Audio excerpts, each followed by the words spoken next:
الرحمن الرحیم۔ حضرت عبداللہ ابن عباس رضی اللہ تعالیٰ عنہما جو حضرت حضور اکرم صلی اللہ علیہ وسلم کے چچا کے بیٹے ہیں، نوجوانی کی عمر میں ایک بار وہ حضور اکرم صلی اللہ علیہ وسلم کے ساتھ سواری پر بیٹھے ہوئے آپ کے پیچھے بیٹھے تھے۔ آپ نے ان کو ایک لمبی نصیحت فرمائی۔ اس حدیث کا ایک حصہ یہ ہے، فرمایا کہ جان لو کہ ناپسندیدہ بات پر صبر کرنے میں بہت زیادہ بھلائی ہے، اور صبر کے ساتھ اللہ کی مدد آتی ہے، اور تکلیف کے ساتھ کشادگی ہے، مشکل کے ساتھ آسانی جڑی ہوئی ہے۔ یہ حضور صلی اللہ علیہ وسلم کی جو نصیحت ہے بہت کمال درجے کی ہے، زندگی میں کامیابی کی حقیقت کو بتا رہی ہے، ایسی حقیقت جس کا تعلق ذاتی زندگی سے بھی ہے اور قومی اور اجتماعی زندگی سے بھی ہے۔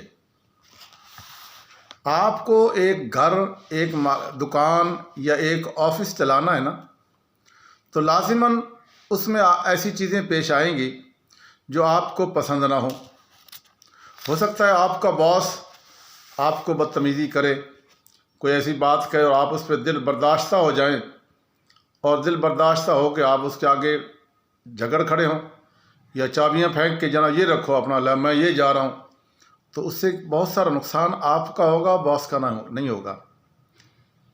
اسی طرح اگر دکان چلا رہے ہیں، دکان پہ بعض دفعہ کوئی گاہک ایسا آ جاتا ہے، سر پھرا ہوتا ہے، وہ کوئی ایسی بات کر دیتا ہے، اگر آپ گاہکوں کے ساتھ جھگڑنا شروع کر دیں گے، بدتمیزی کریں گے، لڑائی جھگڑا کریں گے، یہ کر رہے ہو وہ کر رہے ہو، تو آپ کی دکان کچھ دیر عرصے کے بعد بند ہو جائے گی۔ اسی طرح اگر گھر کے اندر آپ چھوٹی چھوٹی باتوں پہ دل برداشتہ ہو جاتے ہیں، بیوی کے کسی بات پہ، بچوں کی کسی بات پہ دل برداشتہ ہو کے اور جھگڑا کر دیتے ہیں، گھر میں لڑتے ہیں، بیوی سے لڑتے ہیں، یا ماں باپ کے ساتھ یا بہن بھائیوں کے ساتھ بھی کرتے ہیں، تو یقیناً وہاں پہ بھی آپ ہی ناکام ہوں گے۔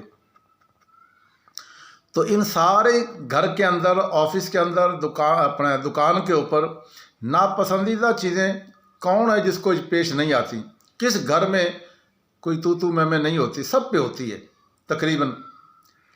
تو اب آپ اگر چھوٹی چھوٹی باتوں میں بھڑک اٹھیں گے، بے برداشت ہو جائیں گے، تو آپ کبھی گھر یا اپنی دکان یا آفس کو چلانے میں کامیاب نہیں ہو سکتے۔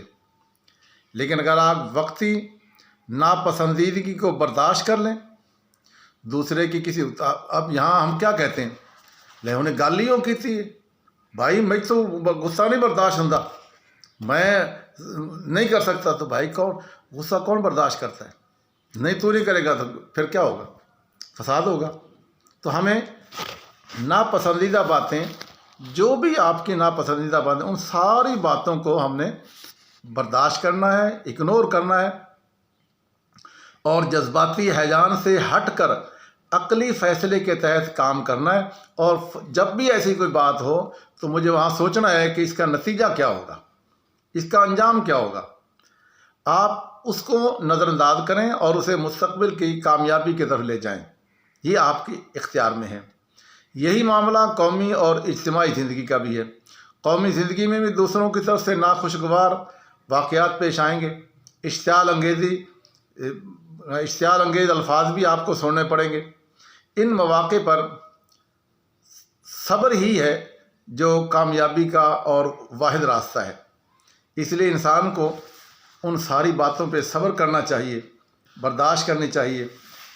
اگر ایک گروہ کے لوگ دوسرے گروہ کی ناخوشگوار باتوں کو نظر انداز نہیں کریں گے، ہر ناپسندیدہ بات پیش آنے پر دوسرے گروہ کے ساتھ لڑنے اور بھڑنے کھڑے ہو جائیں گے، تو ایسے میں بے برداشت لوگ ہمیشہ ناکام اور خائب و خاسر اور برباد ہی رہیں گے۔ پیغمبر کی نصیحت کے مطابق کامیابی کا بہترین طریقہ یہ ہے کہ منفی جذبات کو قابو میں رکھا جائے اور دوسروں کے خلاف اٹھنے کے بجائے اپنے آپ کو دبایا جائے۔ یہ صابرانہ طریقہ تنگی کے بعد کشادگی لائے گا۔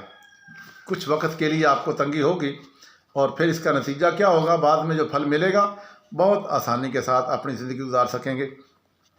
اگر ہم اپنے گھر میں، دکان میں، آفس میں، جاب میں، جہاں بھی ہیں، وہاں بہت ساری باتیں ایسی پیش آئیں گی، ان ساری ناپسندیدہ باتوں میں ہم نے صبر کرنا۔ یہ حضور صلی اللہ علیہ وسلم کی سنت ہے۔ ہم چند اور سنتے یاد رکھتے، اس سنت کو ہم نے کبھی سوچا نہیں ہے، تو اس سنت پہ بھی ہم نے عمل کرنا ہے، جس کو حضور نے فرمایا کہ ہر تکلیف کے بعد کشادگی ہے، اور پھر فرمایا کہ صبر کے ساتھ اللہ کی مدد آتی ہے۔ آپ کسی بھی کام میں، اور آپ کا باس ہے یا کوئی رشتہ دار ہے، حتیٰ کہ بیوی کے ساتھ ہی جھگڑا ہوتا ہے، کوئی معاملہ ہو جاتا ہے، سسرال والوں کے ساتھ ہو جاتا ہے، کوئی بات ہو جاتی ہے، تو اس پہ صبر کرنا چاہیے، برداشت کرنا چاہیے، اور اس کا نتیجہ یہ ہوگا کچھ عرصے کے بعد انشاءاللہ آسانیاں ہی آسانیاں ہونا شروع ہو جائیں گی۔ اللہ عمل کی توفیق عطا فرمائے۔